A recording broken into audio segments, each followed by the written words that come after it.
ಇವತ್ತು ನಮ್ಮ ಹುಡ್ಕೋ ಕುಮಾರ್ ಇವತ್ತು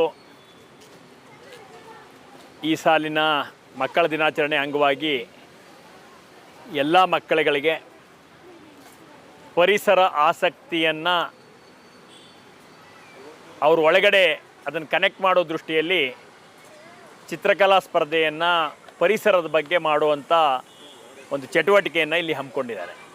ಅದರಲ್ಲಿ ಸುಮಾರು 61 ಮಕ್ಕಳು ಎಷ್ಟು ತಲ್ಲೀನವಾಗಿ ಚಿತ್ರಗಳನ್ನ ಬಿಡಿಸ್ತಾ ಇದ್ದಾರೆ, ಕಲರ್ನ ತುಂಬ್ತಾ ಇದ್ದಾರೆ ಅನ್ನೋದನ್ನ ನೋಡಿದಾಗ ನನಗೆ ಅತೀವ ಸಂತೋಷ ಆಯಿತು.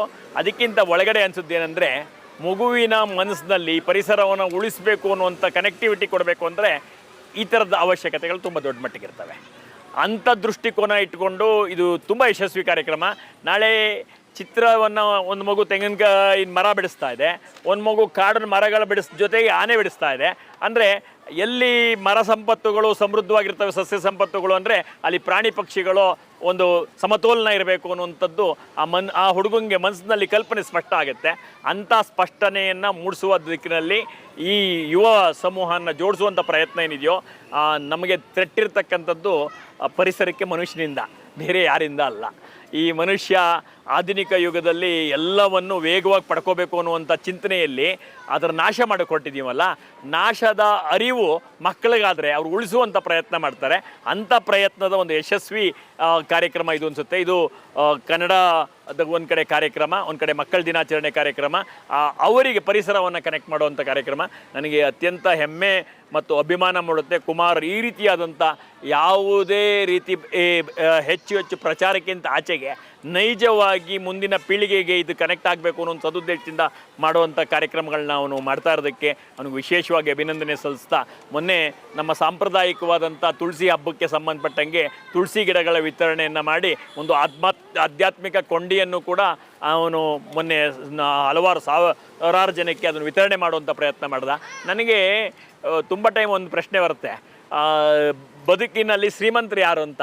ಸದಾಕಾಲ ಸಂತೋಷದಿಂದ ಇರೋ ಶ್ರೀಮಂತರು ಅನ್ನೋದು ಅರ್ಥ ಮಾಡ್ಕೊಂಡಿಲ್ಲದೆ ಇದ್ದ ತುಂಬ ದೊಡ್ಡ ವರ್ಗದಿಂದ ಆಚೆಗೆ ಕುಮಾರ್ ಕಷ್ಟದಲ್ಲಿ ಸಂತೋಷದಿಂದ ಇರುವಂಥದ್ದು ಹೆಂಗೆ, ನಾನಷ್ಟೇ ಸಂತೋಷ ಅಲ್ಲ ಬೇರೆಯವ್ರನ್ನ ಸಂತೋಷದಿಂದ ಇಡುವುದು ಹೆಂಗೆ ಅನ್ನುವಂಥ ಒಂದು ತೀವ್ರವಾದ ಪ್ರಯತ್ನವನ್ನು ಸದಾಕಾಲ ಜಾಗೃತಿಯಿಂದ ಮಾಡ್ತಾ ಇರ್ತಾನೆ. ಅವನಿಗೆ ವಿಶೇಷ ಅಭಿನಂದನೆಗಳನ್ನ ಸಲ್ಲಿಸ್ತಾ, ಇವತ್ತು ತುಂಬ ತಾಯಂದರು, ತುಂಬ ಪೋಷಕರು ಅವರೆಲ್ಲರೂ ಕೂಡ ಆ ಮಕ್ಕಳುಗಳನ್ನ ಕರ್ಕೊಂಬಂದು ಇಲ್ಲೊಂದು ಕಡೆ ಈ ಒಂದು ಸ್ಪರ್ಧೆ ನಡೀತಾ ಇದೆ, ನನ್ನ ಮಗುನ ಅದಕ್ಕೆ ಕನೆಕ್ಟ್ ಮಾಡಬೇಕು.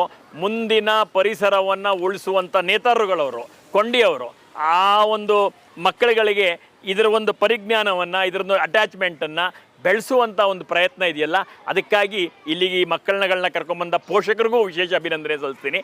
ಸಂಜೆ ಈ ಮಕ್ಕಳುಗಳ ಸ್ಪರ್ಧೆಗಳ ಚಿತ್ರಗಳನ್ನು ಬಿಡಿಸೋದನ್ನು ನೋಡಿದ ಮೇಲೆ ಬಿಡಿಸಿದಂಥ ಮಕ್ಕಳಿಗೆ ಬಹುಮಾನ ಪಡೆದಂಥವ್ರಿಗೆ ಎಲ್ಲರಿಗೂ ಅಭಿನಂದಿಸುವಂಥ ಕಾರ್ಯಕ್ರಮಕ್ಕೆ ಬರೋನಿದ್ದೇನೆ. ಸಂತೋಷದಿಂದ ಬಂದು ಈ ಒಂದು ಪರಿಸರದ ನಡುವೆ, ಹಸಿರು ವನದ ನಡುವೆ ಈ ಒಂದು ಕಾರ್ಯಕ್ರಮ ನಡೀತಾ ಇರ್ತಕ್ಕಂಥದ್ದು ಸಂತೋಷ ಕೊಟ್ಟಿದೆ. ಮೋಸ್ಟ್ಲಿ ಪ್ರಕೃತಿನೂ ಕುಮಾರಂಗೆ ಸಪೋರ್ಟ್ ಮಾಡ್ತಾ ಇದೆ ಅನಿಸುತ್ತೆ. ಹನಿಯನ್ನು ಹಾಕ್ತಾ ಇದೆ. ಇದು ಬೇಕಾಗಿತ್ತು. ನಾನು ತುಂಬ ಸಂತೋಷದಿಂದ ಇಂಥ ಕಾರ್ಯಕ್ರಮಗಳನ್ನು ನಾವೆಲ್ಲರೂ ಮಾಡಬೇಕು. ನಾನೊಬ್ಬ ಶಾಲೆ ನಡೆಸೋನಾಗಿ ವಿಶೇಷವಾಗಿ ಈ ಥರ ಜವಾಬ್ದಾರಿಗಳು ನಮ್ಮ ಮೇಲಿರ್ತವೆ. ನಾನು ಎಲ್ಲ ಪೋಷಕರಿಗೆ ಕಳಕಳಿಯ ಮನವಿ ಏನೆಂದರೆ, ಮಾರ್ಕ್ಸ್ ಎಷ್ಟು ತೆಗೆದಿದ್ದೀವಿ ಅಂತಲ್ಲ, ಬದುಕನ್ನು ಕಟ್ಟಕ್ಕೆ ಬೇಕಾದಂಥ ಎಲ್ಲ ಸಮತೋಲನದ ವಿಚಾರಗಳನ್ನು ನಾವು ಮುಂದಿನ ಪೀಳಿಗೆ ಕಲಿಸುವಂಥ ಪ್ರಯತ್ನವನ್ನು ಕಲಿಸಿದ್ರೆ ಜೀವನಕ್ಕೆ ಬೇಕಾದನ್ನು ಗಳಿಸ್ಕೊಳ್ಳುವಷ್ಟು ನಾವು ಕೊಟ್ಟಿರ್ತಕ್ಕಂಥ ಶಿಕ್ಷಣದಿಂದ ಈ ಭಾರತದ ಪ್ರತಿಯೊಬ್ಬ ಪ್ರಜೆಗೂ ಸಿಗ್ತಾ ಇದೆ. ಬದುಕನ್ನು ಸಂತೋಷ ಮಾಡೋಕ್ಕೆ ಬೇಕಾದಂಥ ಈ ರೀತಿ ಹವ್ಯಾಸಗಳನ್ನು ಮಕ್ಕಳಲ್ಲಿ ಗಟ್ಟಿಯಾಗಿ ನೆಲೆಯೂರು ಮಾಡಬೇಕಾದಂಥ ಜವಾಬ್ದಾರಿ ಪೋಷಕರ ಮೇಲಿದೆ ಅನ್ನುವಂಥ ಮಾತನ್ನು ಹೇಳ್ತಾ, ಈ ಒಂದು ಹೆಜ್ಜೆ ನಿರಂತರವಾಗಿ ನಡೀಲಿ. ಅವನಿಗೆ ನಮ್ಮ ಬೆಂಬಲ ಸದಾಕಾಲ ಇರುತ್ತೆ. ಎಲ್ರಿಗೂ ಧನ್ಯವಾದಗಳು. ಎಲ್ಲರಿಗೂ ನಮಸ್ಕಾರಗಳನ್ನ ತಿಳಿಸ್ತಾ, ನಮ್ಮ ಎಚ್ ವಿ ರಾಜೀವ್ ಸ್ನೇಹ ಬಳಗದ ಆರ್ ಕುಮಾರದ ನಾನು ಕುವೆಂಪು ನಗರ 47ನೇ ವಾರ್ಡಲ್ಲಿ ಮಕ್ಕಳ ದಿನಾಚರಣೆಯ ಅಂಗವಾಗಿ ಪ್ರತಿ ವರ್ಷವೂ ಮಕ್ಕಳಿಗೆ ಚಿತ್ರಕಲೆ ಸ್ಪರ್ಧೆನ ಪರಿಸರದ ಬಗ್ಗೆ ತಗೊಂಡು ಇಟ್ಕೊಂಡಿದ್ವಿ. ಈ ಪರಿಸರನ ನಾವು ಗಿಡ ಹಾಕ್ಬೋದು, ಗಿಡ ಹಾಕೋಕ್ಕೆ ನೀರು ಹಾಕಿ ಅಂದರೆ ಬೇಜಾರು ಮಾಡ್ಕೋತಾರೆ. ಆದರೆ ಗಿಡ ಹಾಕ್ಕೊಟ್ರೂ ನೀರು ಹಾಕಲ್ಲ ಕೆಲವರು, ಅಲ್ಲಿ ಎಲ್ಲರೂ ಹೇಳಲ್ಲ, ಎಲ್ಲೋ ಒಬ್ಬೊಬ್ಬರು ಹಂಗೆ ಆಗ್ಬೋದು. ಆದರೆ ಅದೇ ಮಕ್ಕಳು ಏನಾದರೂ ಕರ್ಕೊಂಡೋಗಿ ಗಿಡ ಹಾಕ್ಸಿದ್ರೆ, ಅಪ್ಪ ನೀರು ಹಾಕಿಲ್ವಲ್ಲಪ್ಪ ಅಂತ ಖುಷಿ ಪಡ್ತವೆ. ನಮ್ಮ ಗಿಡ ಅಲ್ವಾಪ್ಪ, ಗಿಡನ ಬೆಳೆಸೋಣಪ್ಪ ಅಂತಾರೆ. ಆಮೇಲೆ ಕೆಲವು ಮಕ್ಕಳುಗಳು ಗಿಡಕ್ಕೆ ನೀರು ಇಲ್ದೋದ್ರು ನೀರನ್ನ ರೋಡ್ಗೆ ಹಾಕಲ್ಲ. ಆ ಕುಡಿಯೋ ನೀರನ್ನ ತಗೊಂಬಂದು ಆ ಆ ಗಿಡಗಳಿಗೆ ಎಲ್ಲಿ ಒಣಗೋಯ್ತೈತಪ್ಪ ನೀರು ಹಾಕಬೇಕು ಅಮ್ಮ ಅಂತ ನೀರು ಹಾಕಿಸ್ತಾರೆ. ಇವೆಲ್ಲ ಗಮನ ವಹಿಸಿ ಮಕ್ಕಳಿಗೆ ಇದನ್ನು ಒಂದು ಅವ್ರಿಗೆ ಅವೇರ್ನೆಸ್ ಕೊಡೋಣ. ಈ ಮಕ್ಕಳ ದಿನಾಚರಣೆಯಲ್ಲಿ ಮಕ್ಕಳಿಂದ ಒಂದು ಪರಿಸರ ಕಾಪಾಡ್ಕೋಬೋದು. ಮುಂದಿನ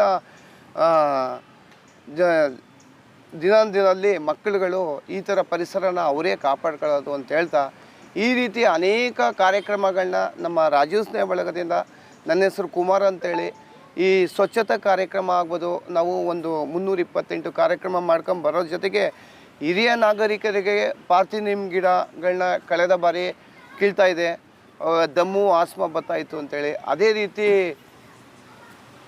ಹೆಲ್ತ್ ಕ್ಯಾಂಪ್ ಮಾಡಿವೆ, BP ಶುಗರು ಹಿರಿಯ ನಾಗರಿಕರಿಗೋಸ್ಕರ ಮಾಡಿವೆ.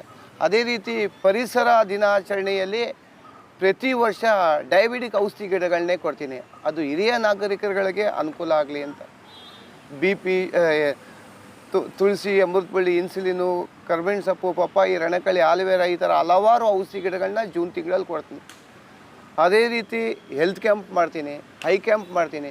ಹಲವಾರು ಕಾರ್ಯಕ್ರಮಗಳನ್ನ ನಮ್ಮ HV ರಾಜೀವ್ ಸ್ನೇಹ ಬಳಗದಿಂದ, ನನ್ನ ಹೆಸರು ಕುಮಾರ್ ಅಂತೇಳಿ, ಇದೇ ರೀತಿ ಇದೇ ವಾರ್ಡಲ್ಲಿ ಮಾಡ್ತಾಯಿದ್ದೀನಿ. ದಯವಿಟ್ಟು ನೀವು ಈ ನಾವು ಮಾಡುವ ಕಾರ್ಯಕ್ರಮಗಳನ್ನ ತಾವು ಒಂದು ಕರೆ ಕೊಟ್ಟರು, ತಮ್ಮ ಜನ್ಮ ದಿನಾಂಕ, ವಿವಾಹ ವಾರ್ಷಿಕೋತ್ಸವ ಇದ್ದರೂ ನಾನು ಗಿಡ ಹಾಕ್ಕೊಡ್ತೀನಿ. ಯಾಕೆ ಅಂದರೆ ಎಲ್ಲರೂ ಕೈ ಜೋಡಿಸೋಣ, ಪರಿಸರ ಕಾಪಾಡ್ಕೋಬೋದು. ಅದರಲ್ಲೂ ಮಕ್ಕಳಿದ್ರೆ ಮಕ್ಕಳಿಂದ ಪರಿಸರ ಮತ್ತಷ್ಟು ಹಸಿರು ಮಾಡೋದಕ್ಕೆ ಸಾಧ್ಯ ಅನ್ನೋ ದೃಷ್ಟಿಲಿ ಈ ರೀತಿ ಕಾರ್ಯಕ್ರಮ ಮಾಡ್ತಾಯಿದ್ದೀನಿ. ನಂದು HV ರಾಜೀವ್ ಸ್ನೇಹ ಬಳಗ ಆರ್ ಕುಮಾರ್ ಅಂತ ಸಬ್ಸ್ಕ್ರೈಬ್ ಮಾಡಿ ಅಂತೇಳಿ ನಂದು ಇದು ಮಾಡ್ಕೊಂಡಿದ್ದೀನಿ, ಯೂಟ್ಯೂಬ್ ಚಾನಲ್ ಇದು ಮಾಡಿದ್ದೀನಿ. ದಯವಿಟ್ಟು ನಾವು ಮಾಡೋ ಕಾರ್ಯಕ್ರಮಗಳನ್ನ ಅದರಲ್ಲೇ ಇರ್ತದೆ, ದಯವಿಟ್ಟು ನೋಡಿ. ನಾವೆಲ್ಲರೂ ನಿಮ್ಮ ಜೊತೆಗೆ ಇದ್ದೀವಿ ಅಂತ ಹೇಳ್ತಾ